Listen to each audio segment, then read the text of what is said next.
Bismillahirrahmanirrahim. Alhamdulillahirabbil alamin wassalatu wassalamu ala asyrofil anbiya'i wal mursalin nabiyina Muhammadin wa ala alihi washabbihi ajmain. Baiklah, ikhwan fillah wa akhwat fillah rahimani wa rahimakumullah.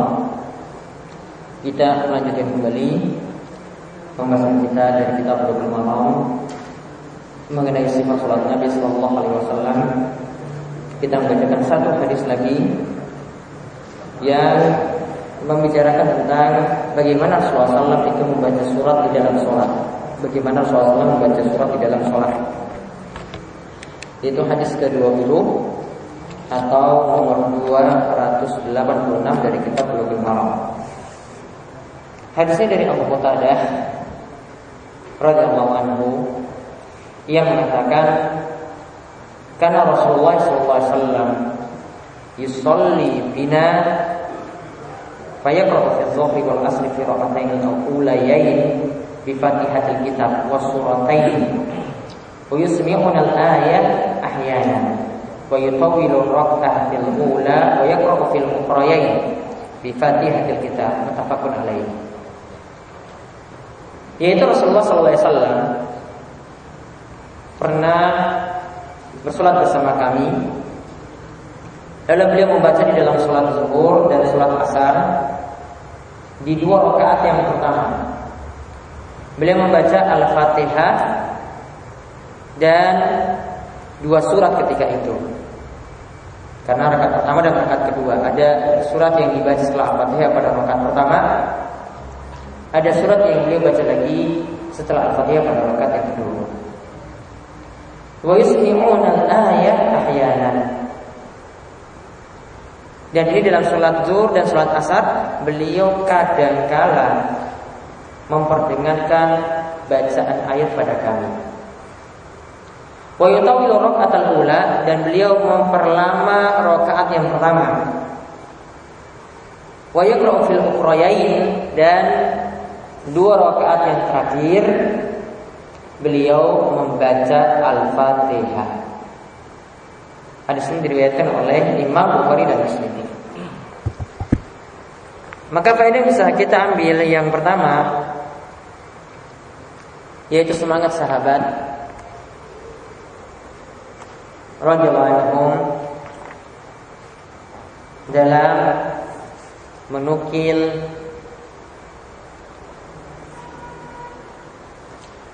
ajaran Nabi sallallahu alaihi wasallam tanpa diubah, tanpa ada penambahan dan tanpa pengurangan. Lihat di sini Abu Qatadah ini menukil tentang sunnah Nabi SAW saat sholat zuhur dan sholat asar pada 2 rakaat pertama dan 2 rakaat terakhir. Dirinci pada 2 rakaat pertama bacaannya ini Al-Fatihah dan surat. Rakaat yang 2 rakaat yang terakhir cuma Al-Fatihah saja. Berarti benar-benar mereka itu sangat perhatian sekali dengan ajaran Nabi Sallallahu Alaihi Wasallam. Faedah yang kedua, dibolehkan, dan ini sifatnya kadang-kadang imam memperdengarkan bacaan saat sholat zuhur dan asar.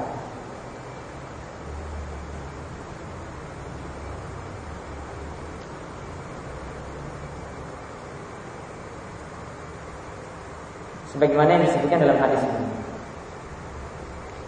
Jadi Al-Fatihahnya dikeraskan, surat yang lainnya juga dikeraskan.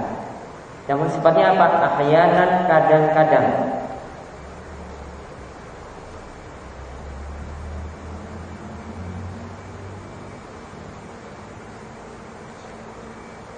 Faedah yang ketiga,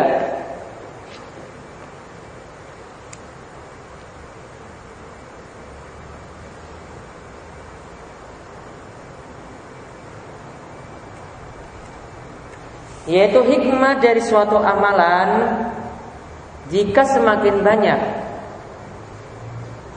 maka semakin diperingat.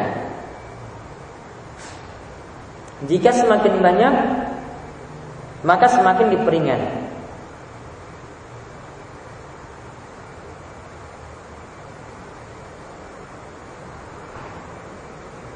Tadi lihat pada 2 rakaat pertama baca Al-Fatihah dan surat. Pada 2 rakaat yang terakhir malah diperingan ya, cuma baca Al-Fatihah saja. Berarti semakin banyak amalan malah Islam itu semakin memperingan. Nah, kecuali dikecualikan di sini jika suatu waktu memiliki keistimewaan. Memiliki keistimewaan daripada waktu yang lainnya, seperti malam Lailatul Qadar. Itu ada pada hari-hari terakhir. Di awal-awal tidak. Maka di hari-hari terakhir disunahkan untuk berbanyak sholat. Tidak pada yang awal-awal.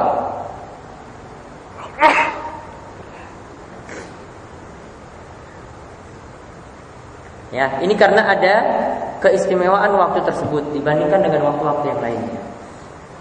Namun umumnya seperti tadi, makin banyak amalan maka makin diperingan.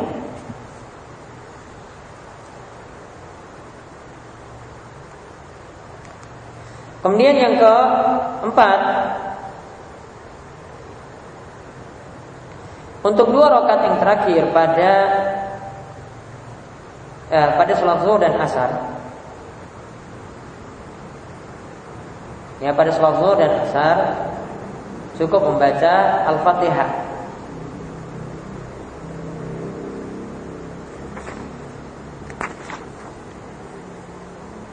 Namun boleh menambah surat juga, surat yang lainnya, menambah ayat yang lainnya setelah Al-Fatihah.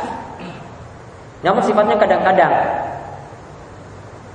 Karena dalam riwayat yang lainnya Nabi SAW itu membaca sampai 15 ayat untuk rakaat yang 2 rakaat yang terakhir.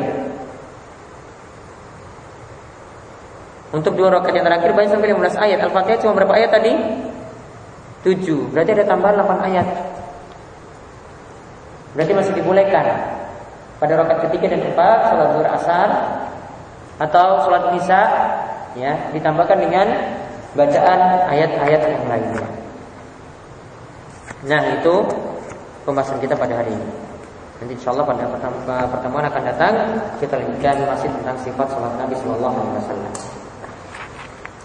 Nanti untuk pertemuan selanjutnya insyaallah nanti setelah lebaran nanti akan diumumkan. Bagi yang belum terdaftar di SMS bisa kirim pesan ke nomor 0815 680 7937. yang nanti akan diberitahu info kajian 0815 680 7937. Nanti tulis nama terus kajian STPN. Dalam format tulis nama terus tanda pagar kajian STPN.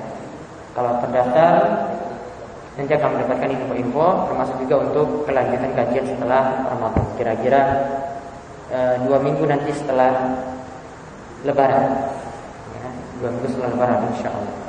Tapi nanti tunggu kepastiannya karena masih dirembuk juga dengan masjid kampus STPN. Baik, ada yang bertanya sebelum tutup? Ya.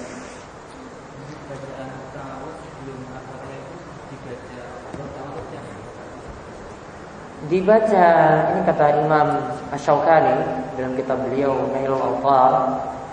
Beliau katakan yang tepat cuma dibaca pada rakaat pertama saja. Jadi ketika rakaat pertama baca a'udzubillahi minasyaitonir rajim, lalu bismillahirrahmanirrahim, alhamdulillahirabbil alamin dan seterusnya. Kalau pada rakaat kedua Nabi SAW untuk bangkit dari rakaat pertama ke rakaat kedua, beliau tidak punya kesempatan kata Imam Syaukani untuk membaca ta'awudz, tapi langsung bismillah dan baca Al-Fatihah. Jadi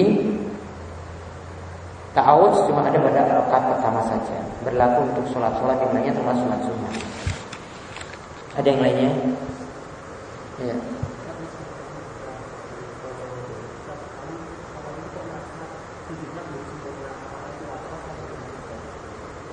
Sujudnya belum sempurna. Apakah itu was-was?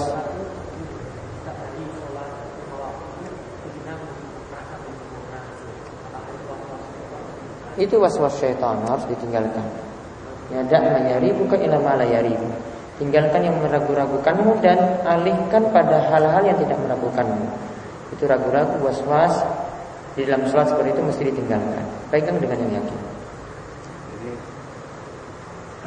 materi lain ini doa sebelum berbuka puasa. Doa sebelum berbuka puasa. Jadi apa nih?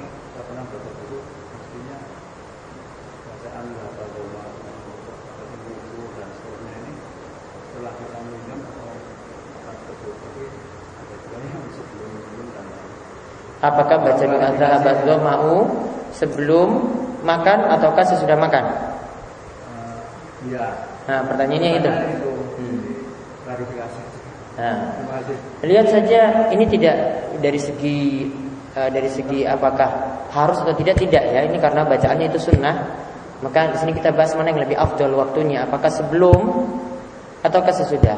Maka lebih bagus dilihat dari sisi makna tadi, dari sisi makna dari doa tersebut. Nabi SAW ketika buka puasa membaca zahabatul ma'u wa batalatil uruq wa sabatal ajr insyaallah.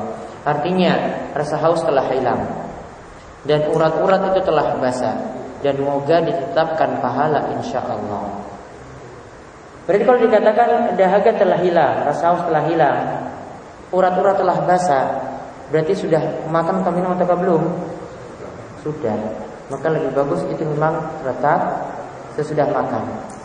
Artinya kita tetap ketika makan baca bismillah, karena Nabi SAW memerintahkan kepada orang yang makan samillah, sebutlah nama Allah ketika makan. Jadi ambil kurma, bismillah, kurma sudah masuk, baru setelah itu kita baca zahabatul ma'u wa batalatil uruqu wa sabatul ajr insyaallah. Ada yang lain? Tadi dijelaskan Ustaz yaitu sunahnya dari imam dan makmum mengucapkan bacaan amin. Amin. Apakah dilakukan juga untuk sama Salat zuhur asar? wanita? Oh, jamaah wanita. Iya. Iya. Berlaku juga. Berlaku umum seperti itu. Kemudian yang lainnya? Ya. Kalau kita sudah ikut sholat tarawih, dan juga sholat witir, Ya. untuk malamnya boleh. Masih boleh asalkan tidak ada dua witir satu malam. Jadi kalau sudah sholat tarawih terus sudah ditutup witir, ya masih boleh mendapatkan sholat sunnah lagi di malam hari asal tidak ada dua witir dalam satu malam. Dan alasan yang lainnya karena sholat malam termasuk juga sholat tarawih tidak dibatasi jumlah rakaat. Ada lagi? Ya. Ya, A-nya 2 rakaat, min-nya minimal 2. Ya, jadi tidak boleh A-nya cuma 1 saja, tidak boleh. Ya, min-nya bisa lebih panjang. Ada lagi? Ya, baik, ini yang kita sampaikan, mudah-mudahan bermanfaat. Mudah-mudahan Allah Subhanahu wa taala memberikan kita taufik dan istiqomahan sehingga selepas Ramadan ya kita dimudahkan lagi untuk duduk di majelis seperti ini, dan mudah-mudahan Allah memudahkan kita dalam beramal dan dalam beribadah di bulan Ramadan nanti. Subhanallahumma wa bihamdika asyhadu an la ilaha illa anta astaghfiruka wa atubu ilaik. Wassallallahu ala nabiyyina Muhammadin wa ala alihi washabbihi ajma'in. Walhamdulillahirabbil alamin. Assalamualaikum warahmatullahi wabarakatuh.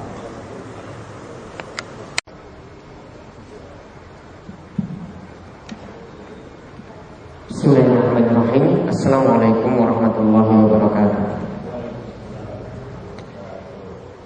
Alhamdulillahirabbil alamin. Hamdan katsiran thayyiban mubarakan fihi kama yuhibbu rabbuna wa yardah.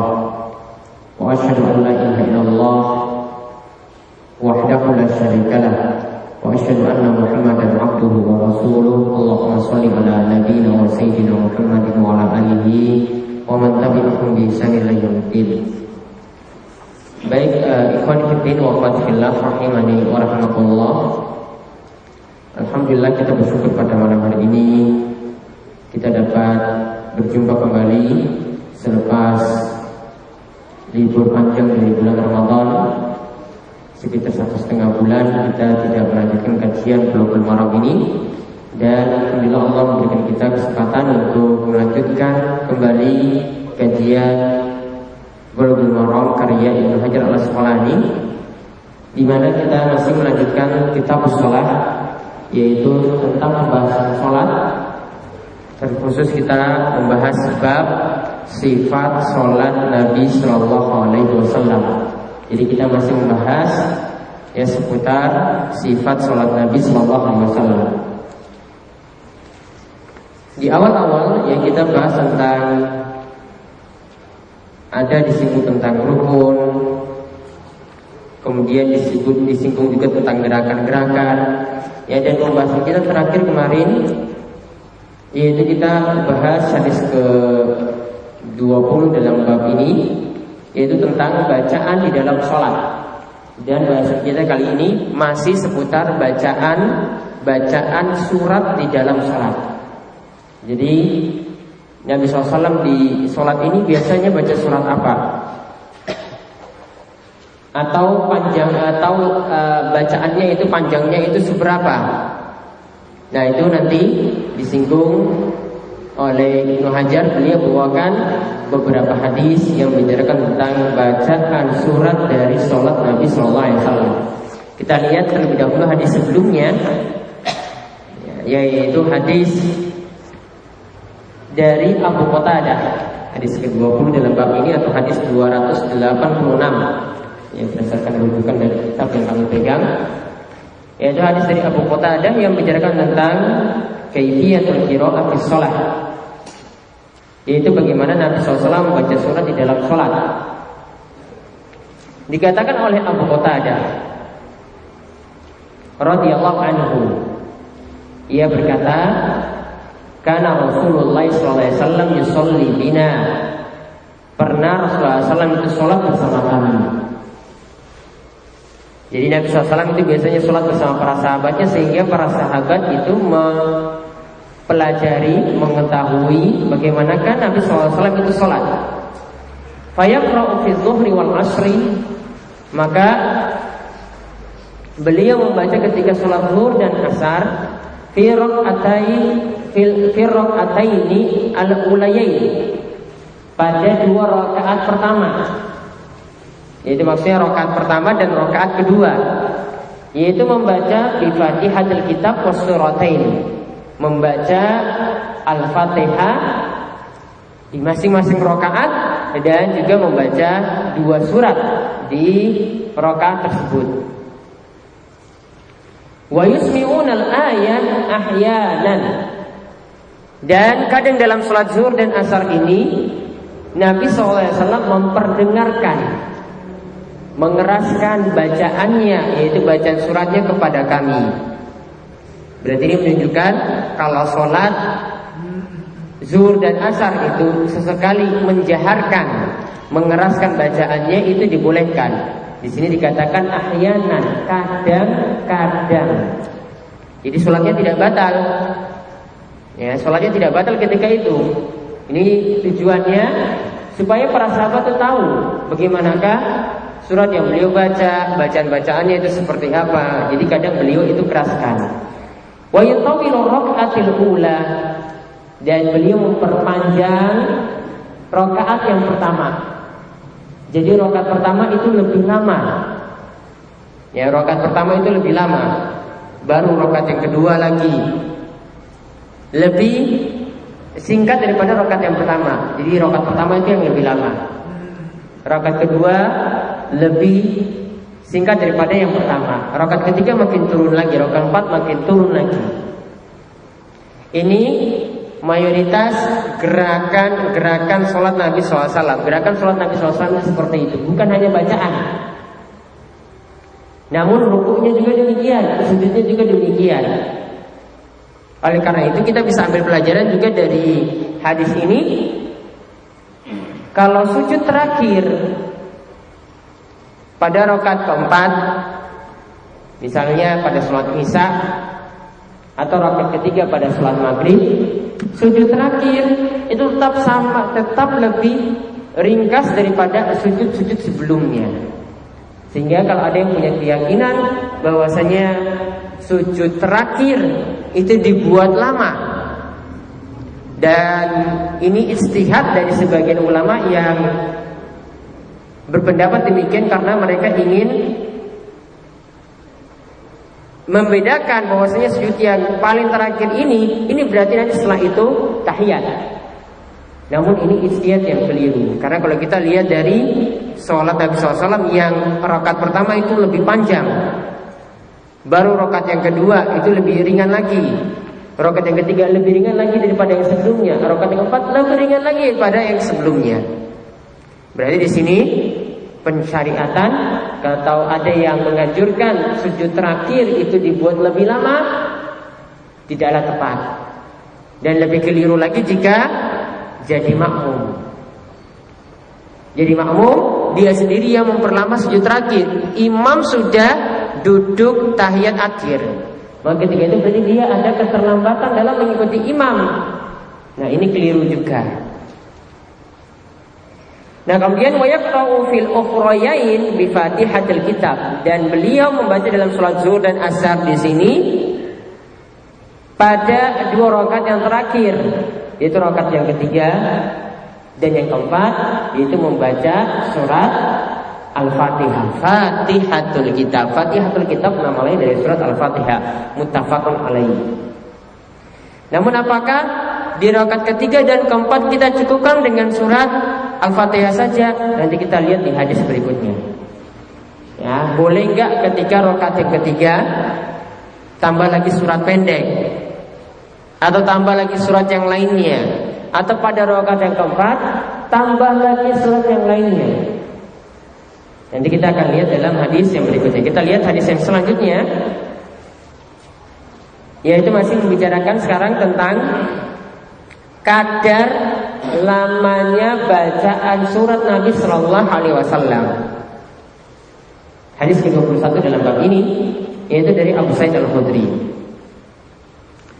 radhiyallahu anhu, ia mengatakan, kunna nahzuru, kami biasa menghitung atau memperkirakan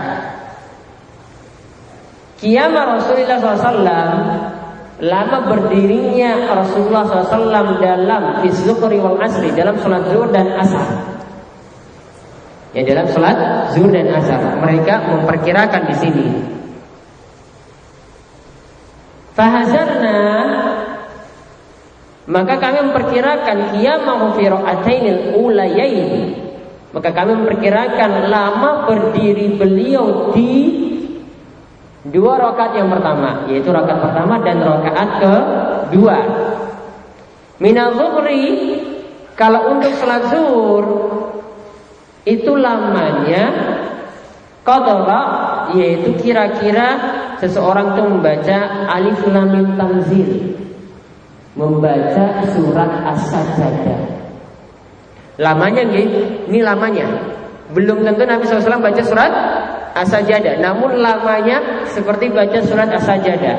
Itu kira-kira 3 halaman. Ya, 3 halaman. Ini pada rakaat yang pertama dan kedua. Wa fil ukhrayain qadran nisfi min dzalik. Sedangkan pada 2 rakaat yang terakhir, yaitu rakaat yang ketiga dan keempat, beliau membaca separuh, ya kira-kira separuh dari 2 rakaat yang pertama tadi. Berarti kalau tadi kan 3 halaman, ya berarti pada rakaat yang ketiga 1,5 halaman, kira-kira itu perkiraan, ya, perkiraan seperti itu. Berarti kalau kita lihat di sini, Al-Fatihah berapa ayat? 7 ayat. Ya, ini sepakat ulama. Tidak ada yang katakan 8, tidak ada yang katakan 6. Semua sepakat 7. Terserah. Kalau ada yang menganggap Bismillah itu bagian dari Al-Fatihah, maka dia tetap hitung 7 juga. Atau dia anggap Bismillahirrahmanirrahim bukan bagian dari Al-Fatihah, tetap hitungannya nanti jumlah ayat Al-Fatihah itu 7. Nah, kita lihat di sini. Jadi kalau separuh dari yang rakaat pertama dan rakaat yang kedua, berarti ya kira-kira lebih daripada 7 ayat yang dibaca. Ya toh? Lebih daripada 7 ayat yang dibaca. Berarti di sini kalau ada yang bertanya, bolehkah membaca setelah Al-Fatihah pada rakaat ketiga dan keempat baca surat yang lainnya? Berarti masih dibolehkan. Sebagaimana yang Nabi SAW contohkan di sini. Nah, kemudian dikatakan lagi untuk salat asar, wa fil ulayaini minal asri, sedangkan untuk 2 rakaat yang pertama dari salat asar, yaitu pada rakaat yang pertama dan yang kedua dari salat asar, ala qadril ukhrayaini minaz zuhri, itu kira-kira lamanya adalah seperti membaca separuh dari rakaat yang ketiga dan keempat dari salat zuhur. Coba kita lihat tadi salat zuhur kan baca surat As-Sajdah. Kalau dikatakan baca surat As-Sajdah, kira-kira baca surat As-Sajdah berarti utuh. Rakaat ketiga dan keempat separuh dari rakaat pertama dan kedua. Berarti kalau salat asar 2 rakaat yang pertamanya separuh dari yang dibaca pada rakaat ketiga dan rakaat yang keempat, separuhnya lagi. Berarti salat asar itu lebih ringan. Wal ukhrayaini ala nisfi min dzalik. 2 rakaat yang terakhir dari salat asar itu separuhnya lagi dari rakaat pertama dan keduanya. Berarti makin lebih ringan lagi. Nah, di sini rawahu Muslim, diriwayatkan oleh Imam Muslim. Maka faedah bisa kita ambil dari hadis Abu Sa'id Al-Khudri ini yang pertama. Ini kata Syekh Muhammad bin Shalih Al-Utsaimin, kalau yang dimaksudkan dengan nahzuru di sini itu artinya memperkirakan dengan ghalabatuz dzan, memperkirakan dengan sangkaan kuat. Berarti sini pelajaran yang bisa kita ambil, kita ketika menggunakan sangkaan kuat dalam suatu perkara itu dibolehkan. Menggunakan ghalabatuz dzan, sangkaan kuat, tidak mesti 100% yakin ya, tidak mesti 100% yakin. Itu dibolehkan. Mungkin yakinnya cuma 90% atau 80%. Itu dibolehkan. Pakai ghalabatuz dzan.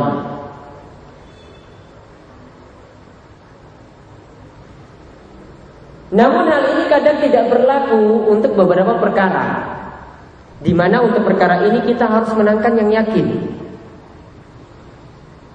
Contohnya, ketika seorang dalam keadaan dia bingung, ragu-ragu, apakah sudah dalam keadaan berwudu ataukah belum? Ini sudah sholat maghrib tadi, sekarang mau sholat isya. Apakah saya masih dalam keadaan wudu ataukah belum? Maka untuk perkara yang ini kita tidak bisa pakai ghalabatuz dzan, tidak boleh pakai sangkaan kuat. Wah, ini kira-kira 80% ini saya masih wudu, 20% tadi sudah keluar kentut maksudnya. Tidak bisa. Dalam keadaan ini harus pakai yakin. Yakinnya itu apa? Maka kaidah yang bisa dipakai di sini adalah bukan kita menangkan prasangka kuat, namun yang kita menangkan adalah yakinnya. Kalau yakin masih dalam keadaan suci, belum tahu ini batal, belum tahu itu ada kentut yang keluar, ada angin yang keluar, belum yakin, maka yang ragu-ragu itu ditinggalkan. Yang dimenangkan adalah yakin. Dan yakin ini asalnya dia itu karena tidak menemukan adanya pembatal, maka dalam keadaan yakin dia tetap menghukumi dirinya dalam keadaan suci. Yakinnya yang dia ambil, ya yakinnya yang dia ambil di situ. Nah, ini pelajaran tentang masalah kaidah yang dikenal oleh para ulama dalam qawaid fiqhiyah. Itu dalam kaidah-kaidah fikih mereka biasa membawa kaidah al-yaqinu la yazulu bisyak. Yang namanya yakin itu tidak mungkin dikalahkan dengan ragu ragu.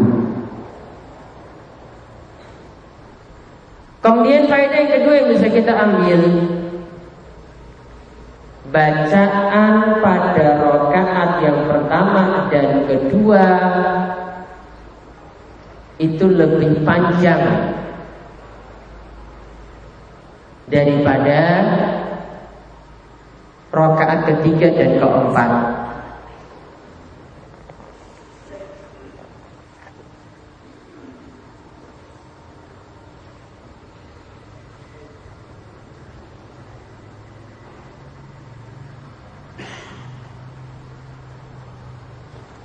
Dan rakaat pertama, ya, rakaat pertama lebih lama daripada rakaat kedua. Rakaat pertama lebih lama daripada rakaat kedua. Ini pendalilannya dari hadis Abu Qatadah yang kita bahas di awal tadi.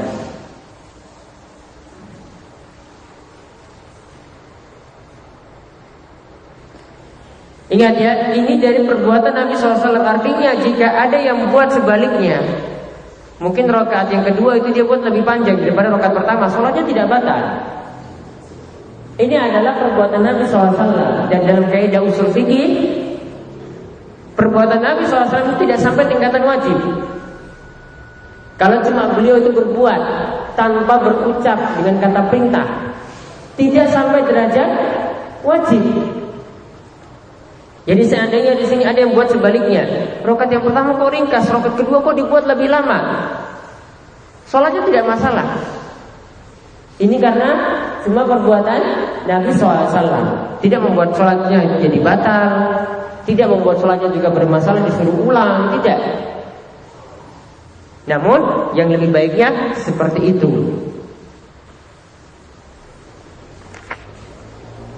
Kemudian faedah yang ketiga, sholat asar lebih ringan daripada sholat zuhur. Sholat asar itu lebih ringan daripada sholat zuhur.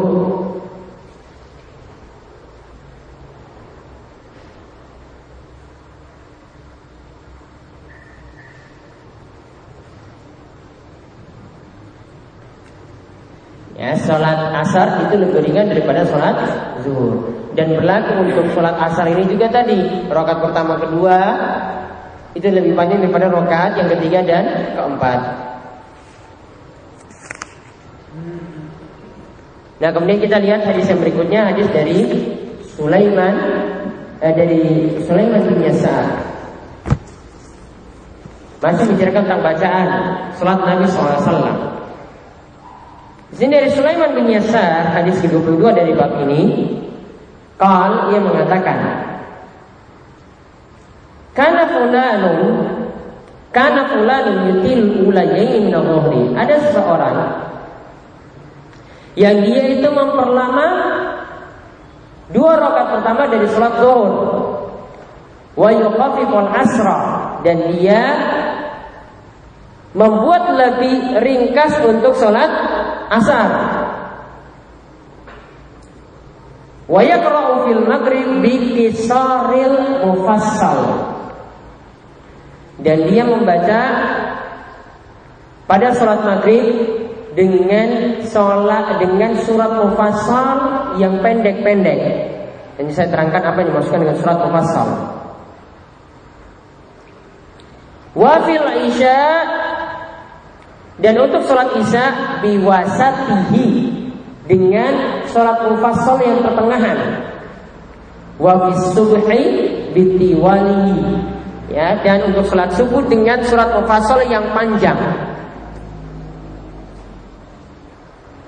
Faqala Abu Hurairah, maka Abu Hurairah mengatakan, "Ma sholaitu wara'a 'adin asbaha sholatan bi Rasulillah sallallahu alaihi wasallam min hadza." Ketika melihat ada orang yang sholatnya seperti itu, ini bukan Abu Hurairah yang sholat, orang lain yang sholat. Maka Abu Hurairah berkomentar, dia katakan, aku tidaklah pernah sholat di belakang seorang pun yang sholatnya itu lebih mirip daripada Rasulullah SAW selain yang dilakukan oleh orang itu. Jadi orang itu yang paling mirip salatnya dengan Rasulullah sallallahu alaihi wasallam. Akhrajahu Nasa'i bi isnadin sahih. Hadis ini diriwayatkan oleh Imam Nasa'i dengan sanad yang sahih.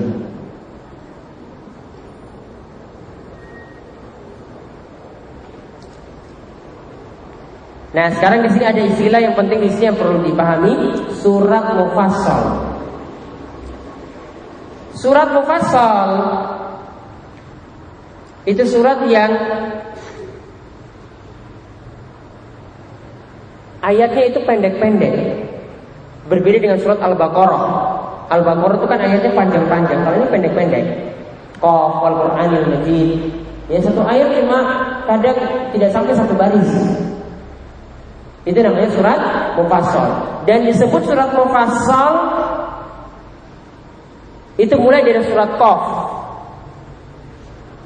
sampai dengan surat An-Nas.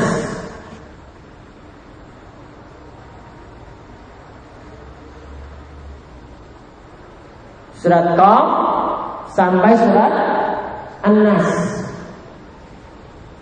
Itu semuanya disebut surat apa? Mufassal. Dan mufassal di sini dibagi 3. Jadi surat Qaf sampai An-Nas ini dibagi 3 lagi.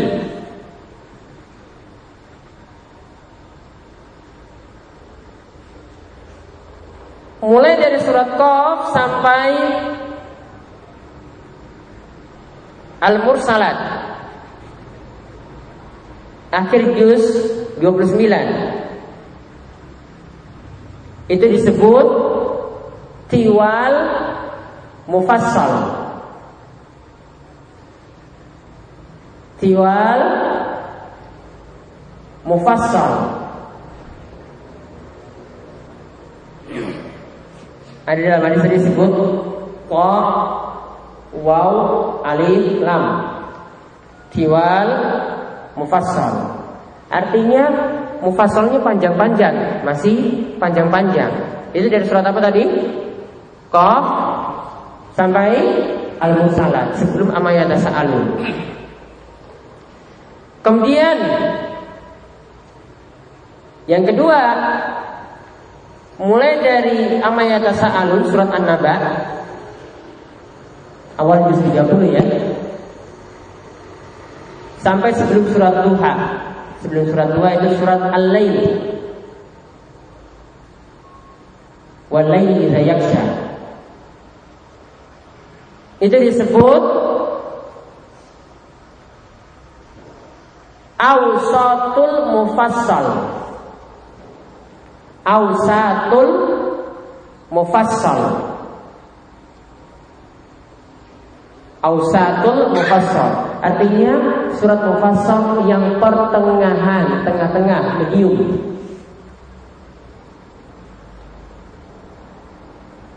Kemudian sisanya sekarang, setelah surat Al-Lail, surat Ad-Duha. Surat Ad-Duha sampai An-Nas.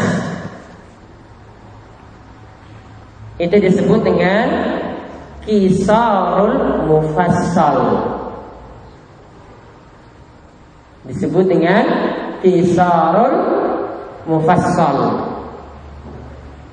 Artinya di sini surat mufassal yang pendek-pendek. Dan perhatikan surat Ad-Duha sampai Anas pendek-pendek ayatnya. Kecuali nanti bertemu dengan yang jumlah ayatnya lebih banyak, surat Al-Alaq, Iqra, dan surat Lam yakunil ladzina kafaru min ahlil kitab, Al-Bayyinah. Namun yang lainnya pendek-pendek. Ya, jumlah ayatnya juga tidak banyak. Jadi mufassal tadi dibagi 3 tadi. Maka salat Nabi SAW, ya ini diterangkan dalam hadis Sulaiman tadi, itu berkisar surat mufassal. Jadi jarang Nabi SAW itu membaca yang depan-depan. Juz depan itu jarang. Kadang saja beliau baca. Namun yang lebih sering itu surat mufassal. Oleh karena itu kalau mau menghafalkan surat, lebih bagus hafal dari belakang, terutama yang dari surat mufassal tadi, dari surat Qaf sampai terakhir. Itu lebih bagus dihafal, karena ini yang sering Nabi SAW itu baca. Baru kalau ini mungkin sudah selesai, ya, dari surat Qaf ini sampai Anas selesai, baru beralih ke depan tidak ada masalah. Namun ini yang mesti dipraktekkan. Karena kalau dilatih dari belakang, hafal suratnya dari belakang lebih mudah, ringkas-ringkas. Ayatnya itu lebih ringkas-ringkas dibandingkan dengan yang depan.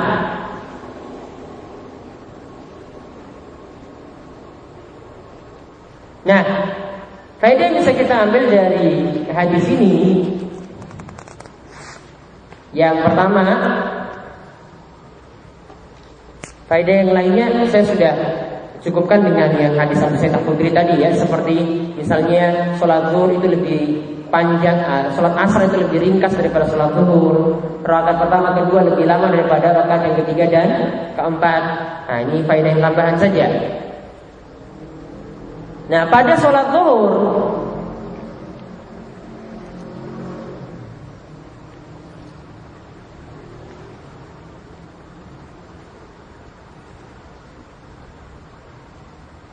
maaf dicoret, bukan sholat zuhur. Pada sholat maghrib, ya, pada sholat maghrib dibaca surat Qisarul Mufassal. Ya, seringnya dibaca surat Qisarul Mufassal. Itu dari surat apa tadi? 2 sampai An-Nas. Jadi ini yang lebih sering untuk sholat maghrib. Namun dalam penjelasan yang lainnya seperti jelas oleh Ibnu Qayyim, Nabi SAW juga pernah membaca surat yang bagian depan, di sisi depan juga pernah. Namun lebih seringnya itu ini. Namun tidak harus orang dalam surat dalam sholat maghrib bacanya antara surat 2 sampai surat An-Nas saja, bukan. Atau mungkin dia khususkan lagi, ya, baca yang kul depan, ya ayyuhal kafirun, qul huwallahu ahad, qul a'udzu birabbil falaq, qul a'udzu birabbin nas. Ya. Bagusnya tadi antara surat Duha sampai surat An-Nas. Jadi dia pilih yang mana saja, jangan khususkan beberapa surat tertentu dibaca itu terus setiap maghrib. Kemudian faedah yang kedua, untuk sholat Isya yang sering dibaca Nabi SAW adalah surat Awsatul Mufassal. Yaitu dari surat apa? An-Naba sampai Al-Lail.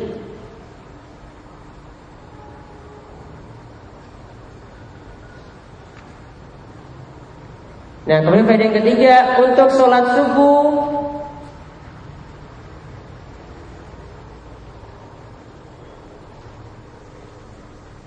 seringnya dibaca oleh Nabi SAW surat Tiwal Mufassal.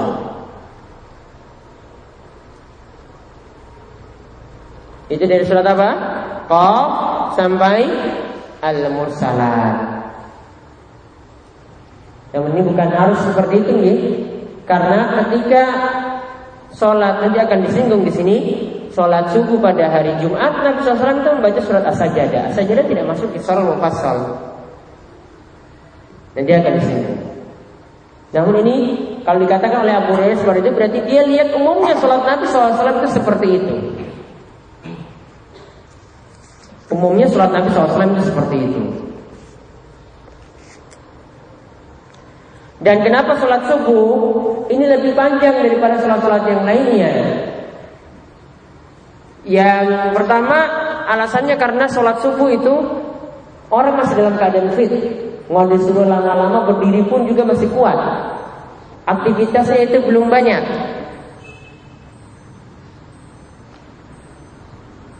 Kemudian yang alasan yang lainnya, yang kedua,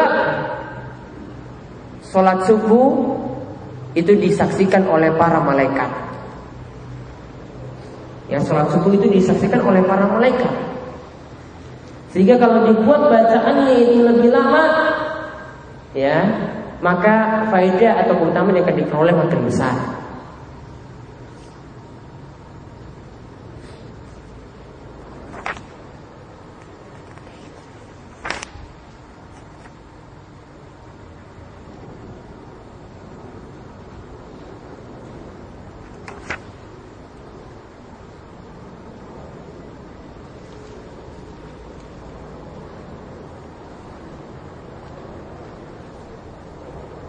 Dan sudah seharusnya imam, ya ini didasarkan oleh Syekh Abdullah Al-Fauzan, bahwasanya sepatutnya imam itu yataharral iqtida' bin Nabi SAW, berusaha untuk mencontoh Nabi SAW dalam melaksanakan sholat seperti ini. Jadi sholat subuh dia buat lebih lama, ya, sholat maghrib dibuat ringkas, bacanya ringkas, sholat isya ya dibuat yang bacaannya itu pertengahan seperti itu.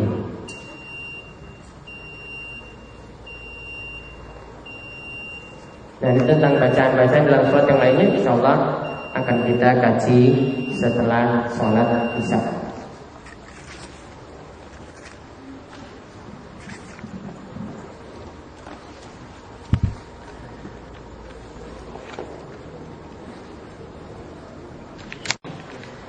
Bismillahirrahmanirrahim. Alhamdulillahirabbil alamin wassalatu wassalamu ala asyrofil anbiya'i wal mursalin nabiyina wa sayyidina Muhammadin wa ala alihi washabbihi ajmain.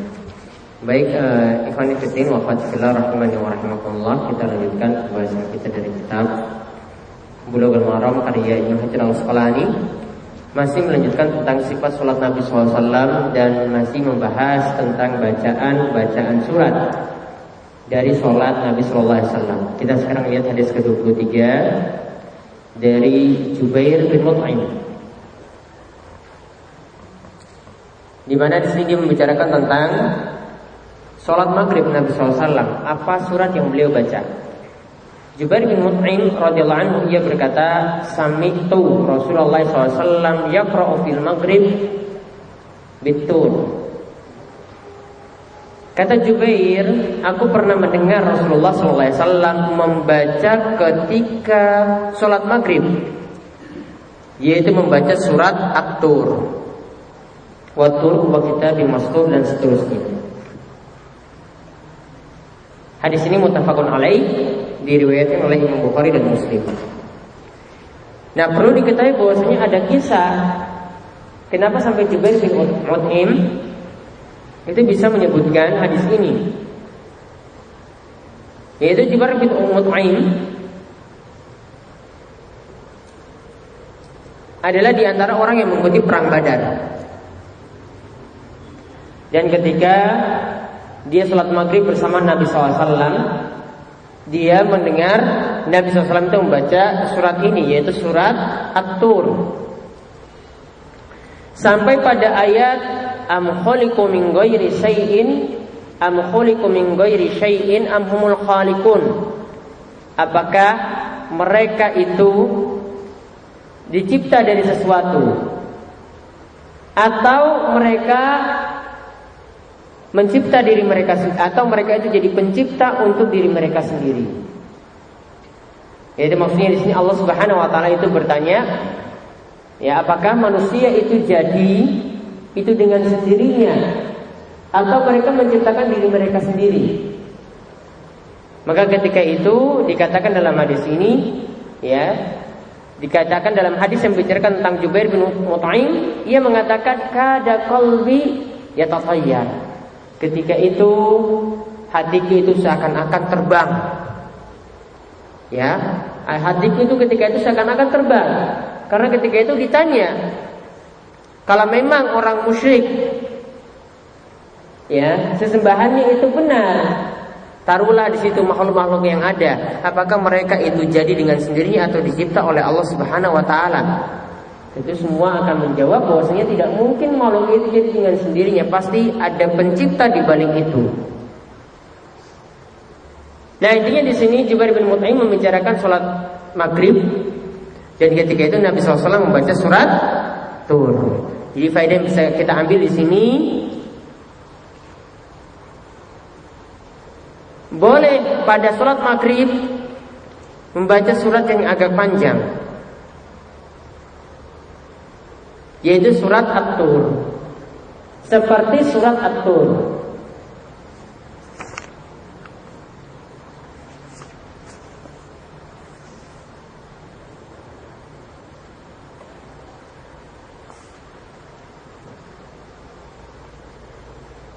Nah, sekarang masalahnya apakah jadi keharusan ketika sholat maghrib dibaca surat Tur terus seperti itu, At-Tur, dibaca surat At-Tur terus seperti itu, ataukah cuma sesekali saja?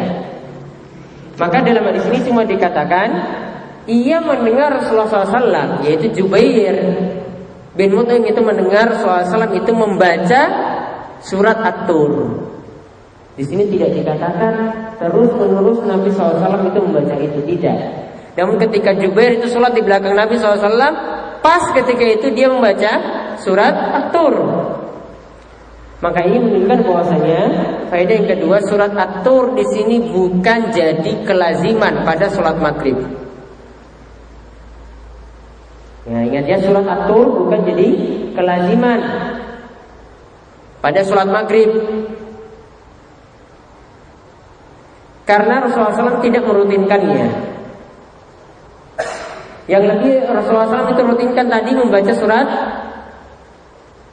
apa tadi pada maghrib? Fisarul Mufassal. Itu lebih dirutinkan sebagaimana diceritakan oleh Abu Hurairah dibanding dengan surat At-Tur di sini. Karena Jubair mengatakan aku mendengar Rasulullah SAW. Berarti ya ketika itu dia dengar. Belum tentu nanti surat maghrib yang lain Rasulullah SAW membaca surat At-Tur. Maka berarti surat yang dibaca oleh Nabi SAW itu ada dua macam. Ada yang beliau maksudkan surat itulah yang dibaca. Ada yang beliau maksudkan surat itulah yang dibaca, tidak bisa diganti dengan surat yang lain. Jadi beliau maksudkan surat itu. Contohnya pada sholat Jumat, Nabi SAW itu membaca surat apa? Pada sholat Jumat,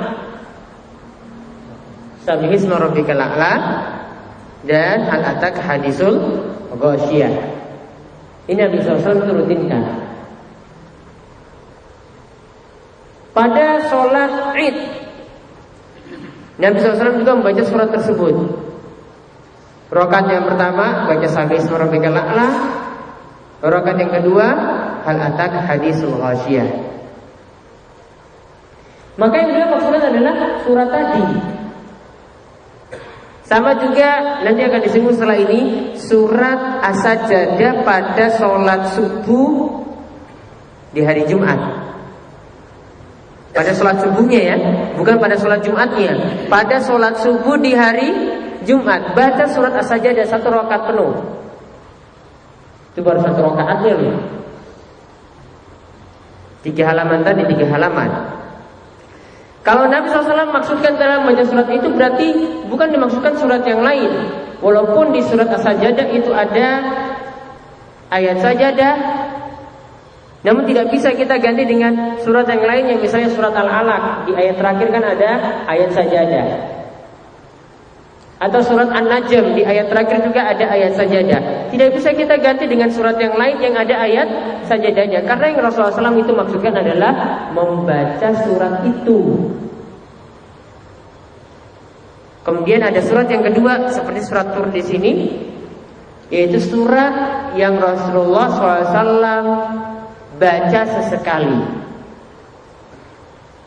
dan bukan yang ditujukan untuk khusus membaca surat itu. Seperti di sini surat At-Tur pada sholat maghrib. Jadi di sini bukan jadi kebiasaan. Jadi kalau seorang itu membiasakannya baca terus setiap sholat maghrib itu baca surat At-Tur terus, malah nanti jadi sesuatu yang tidak ada tuntunan. Karena Rasulullah SAW di sini belum tentu merutinkannya sesekali. Berarti kita juga melakukannya sesekali, kadang-kadang.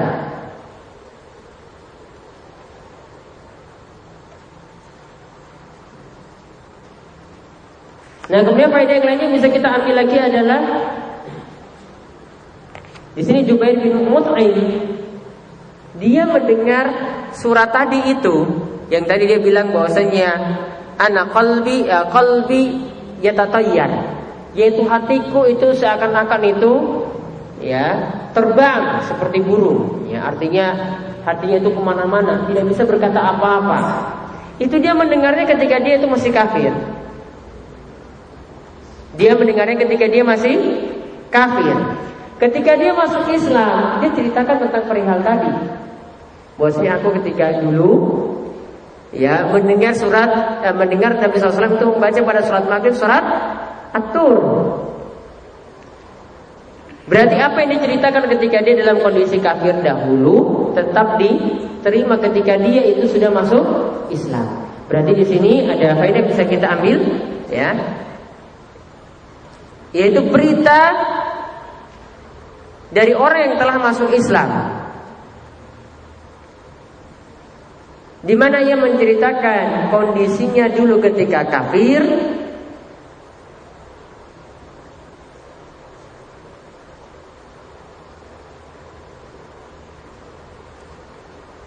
ketika dia itu kafir, berita tersebut diterima.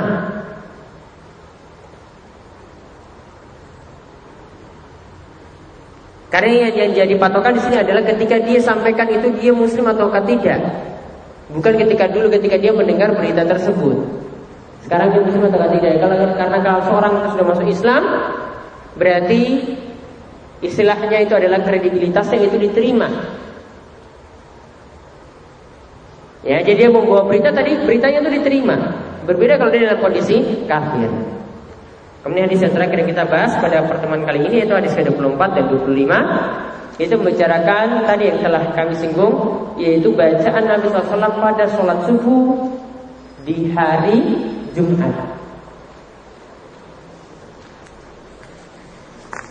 Yaitu disebutkan hadis dari Abu Hurairah radhiyallahu anhu, ia berkata, "Kana Rasulullah SAW yaqra'u fi sholatil fajr yaumal Jum'ah."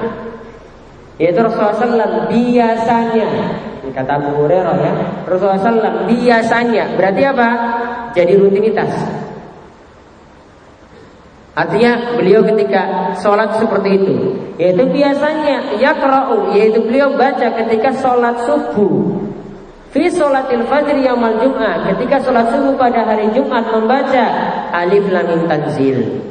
Yang dimaksudkan di sini adalah surat As-Sajdah. Dan yang dimaksudkan sini adalah surat As-Sajdah utuh penuh dari ayat pertama sampai terakhir. Yang tadi saya bilang 3 halaman. Ini 1 rakaat. Dan di ayat Sajdah ini terdapat, di dalam surat Sajdah ini terdapat ayat Sajdah di pertengahan surat. Kemudian wahal ata alal insan, dan beliau membaca surat Al-Insan, hal ata alal insan pada rakaat yang keduanya. Muttafaqun alaih, hadis yang diriwayatkan oleh Imam Bukhari dan Muslim. Kemudian hadis ke-25 dikatakan dalam riwayat Tabrani disebutkan hadis dari Ibnu Mas'ud, yudimu zalika, Rasulullah SAW merutinkan seperti itu. Rasulullah SAW merutinkan seperti itu.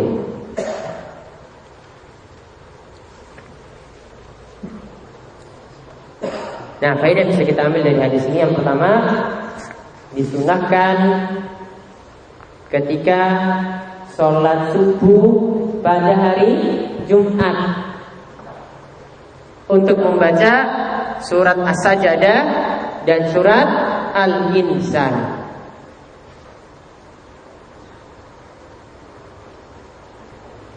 Surat As-Sajdah tadi dibaca penuh ya. Surat Al-Insannya juga dibaca penuh. Al-Insan itu sekitar 1,5 halaman lebih. Itu totalnya hampir 5 halaman dalam sholat subuh. 5 halaman itu 1/4 juz.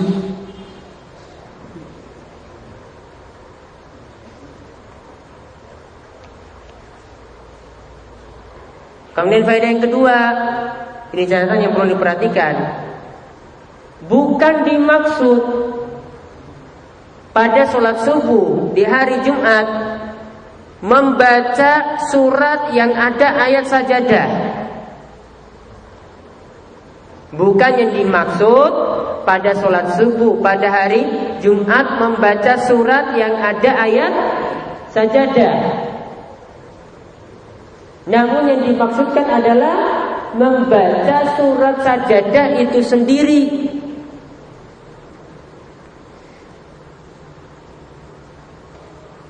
Namun yang dimaksudkan adalah membaca surat As-Sajdah itu sendiri.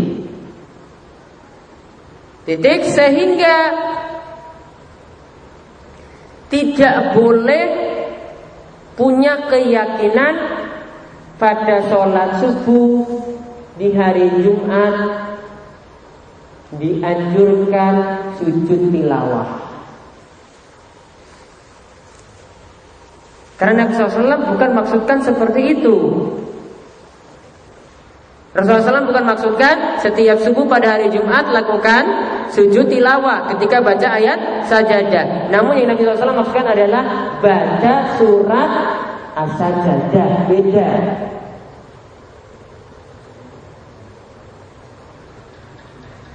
Karena kalau yang dimaksudkan tadi Rasulullah SAW itu baca ayat Sajdah, berarti nanti di kesempatan yang lain diterangkan dalam hadis Rasulullah SAW baca lagi surat yang lain yang ada ayat Sajahdahnya, ada sujud tilawah di situ. Di sini tidak diterangkan. Namun di sini diterangkan Rasulullah SAW biasanya ketika sholat subuh pada hari Jumat baca ayat As-Sajdah. Sehingga tidak perlu di sini dikatakan oleh Ibnu Qayyim ada yang buat sholat Jumat Sajdah, sholat subuh Jumat Sajdah. Maksudnya sholat subuh pada hari Jumat tadi dikhususkan baca ayat Sajdah. Ini keliru. Tidak dimaksudkan seperti itu. Karena di sebagian tempat seperti tadi, ini pada hari Jumat sholat subuh itu, oh cari di sini mana, di sini yang ada ayat Sajahdahnya, surat apa ya?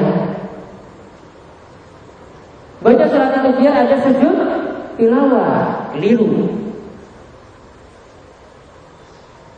Alasannya di sini Ibnu Taimiyah itu mengatakan, dinukil oleh Ibnu Qayyim, beliau katakan, kenapa Rasulullah SAW itu membaca ayat Sajdah? Karena ayat Sajdah, membaca surat Sajdah, karena surat Sajdah itu ada kaitannya dengan hari Jumat. Karena surat Sajdah itu ada kaitannya dengan hari Jumat. Hari Jumat seperti kita ketahui akan terjadi hari kiamat. Hari Jumat juga kita ketahui di situ Adam itu diciptakan. Jadi awalnya kehidupan diterangkan dalam surat tersebut, akhirnya kehidupan juga diterangkan dalam surat tersebut. Sehingga pas momennya dengan hari Jumat. Kalau baca surat yang lainnya nggak pas momennya. Namun karena ini bertepatan dengan hari Jumat, maka ingin diingatkan kepada orang yang mendengar supaya ketika ingat bahwasanya dalam surat ini itu ada dijelaskan tentang penciptaan manusia. Hari Jumat juga di situ adalah Adam itu diciptakan. Di hari Jumat juga di situ dijelaskan tentang terjadinya hari kiamat pada hari Jumat. Maka setiap orang yang ketika mendengar ayat Sajdah itu dibacakan, itu akan tahu tentang hal itu karena ayat Sajdah itu dijelaskan juga tentang hari kiamat. Surat Al-Insan itu mirip dengan surat As-Sajdah. Isinya juga hampir mirip. Karena di awal-awal ayat diterangkan tentang penciptaan manusia. Diterangkan tentang penciptaan manusia. Maka ini mengingatkan tentang penciptaannya Adam. Sehingga pas momennya. Ya, pas momennya. Itu yang diterangkan oleh Ibnu Taimiyah. Sehingga tadi di antara kekeliruan pada sholat subuh di hari Jumat adalah mengkhususkan adanya sujud tilawah. Yang Rasulullah SAW lakukan yang benar adalah apa? Membaca surat As-Sajdah dan surat Al-Insan.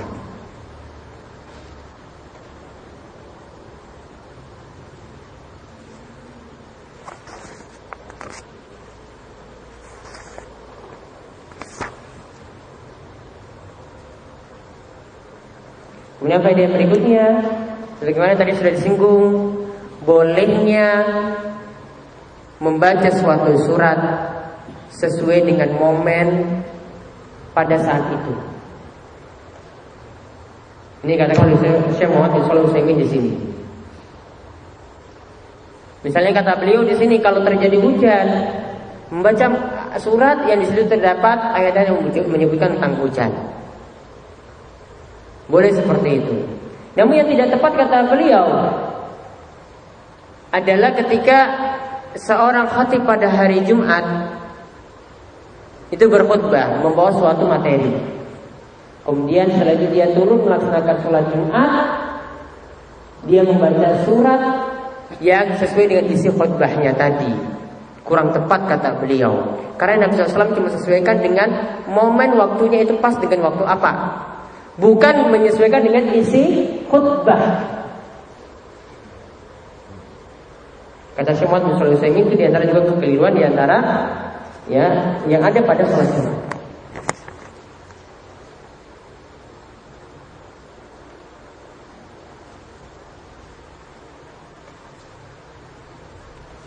Kemudian faedah yang terakhir, surat Sajadah dan surat Al-Insan boleh dibaca terus-menerus pada sholat subuh hari Jumat. Dan tidak perlu khawatir kalau ada orang yang menganggapnya wajib.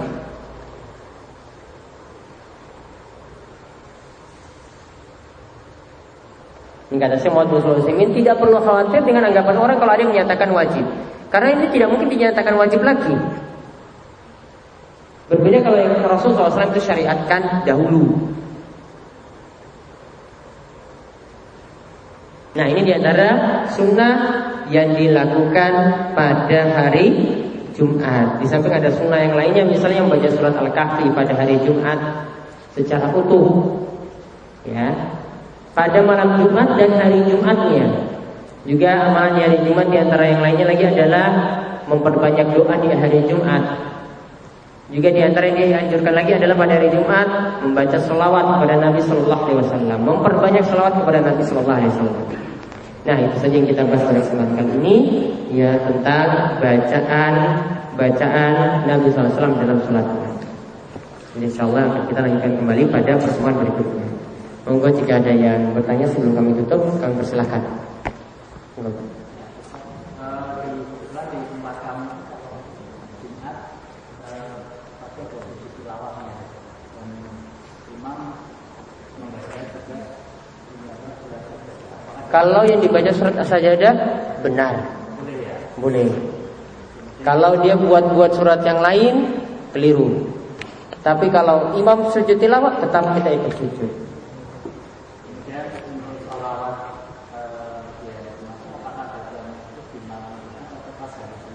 Boleh di malam Jumatnya, mulai dari malam Jumatnya dan juga pada hari Jumat. Salawatnya bisa dengan salawat Ibrahimiyah, Allahumma sholli ala Muhammad wa ala Muhammad kama shallaita ala Ibrahim, atau salawat dengan salawat yang ringkas, Allahumma sholli ala Muhammad, boleh seperti itu. Ada lagi yang lain? Ya.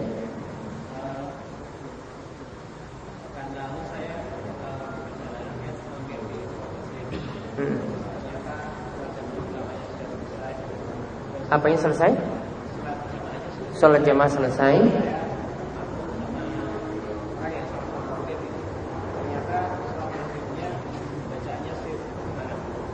Sholatnya sah. Ya, bacaan jahar ketika sholat maghrib, isya dan subuh hukumnya sunnah. Ya, sedangkan sholat zuhur dan asar dengan bacaan sir juga hukumnya sunnah. Ya, tadi sebaliknya tadi sholat zuhur dan asar kan Nabi SAW keraskan, sholatnya tetap sah. Maka sebaliknya juga kalau sholat maghrib dan isya itu disirkan, juga sholatnya tetap sah. Itu bagian dari sunnah sholat. Kalau dalam mazhab Syafi'i itu masuk dalam sunnah hay'ah. Jadi hukumnya sunnah dan tidak ada sujud tilawah, tidak ada sujud sahwi. Ada lagi? Sampun? Ya.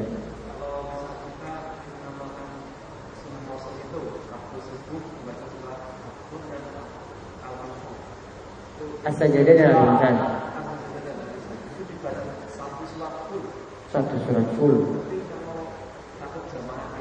Bubar gitu. Ya, satu surat full. Kalau mampunya cuma potong sampai dapat 2 halamannya nggak masalah. Ya, namun yang dituntut kalau yang dimaksudkan di sini adalah satu surat full. Yang dipraktekkan di Masjidil Haram dan Masjid Nabawi satu surat full seperti itu. Namun bacanya cepat, dia bacanya cepat. Ya, jangan sudah 3 halaman bacanya lambat lagi, nanti selesai setengah 6. Ada lagi yang lain? Ya.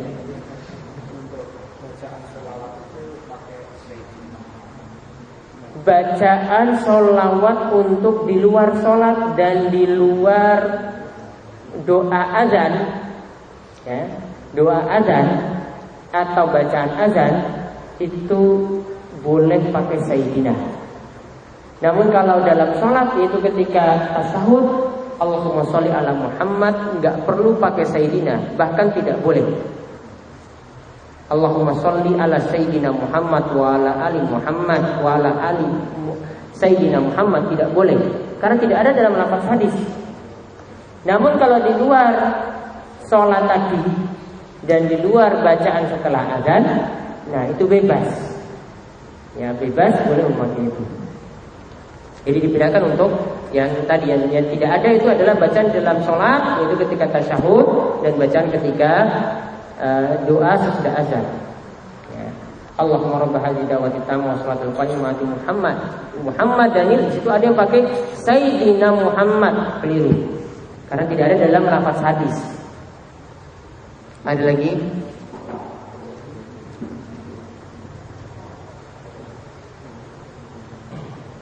Pada Putri mau bertanya.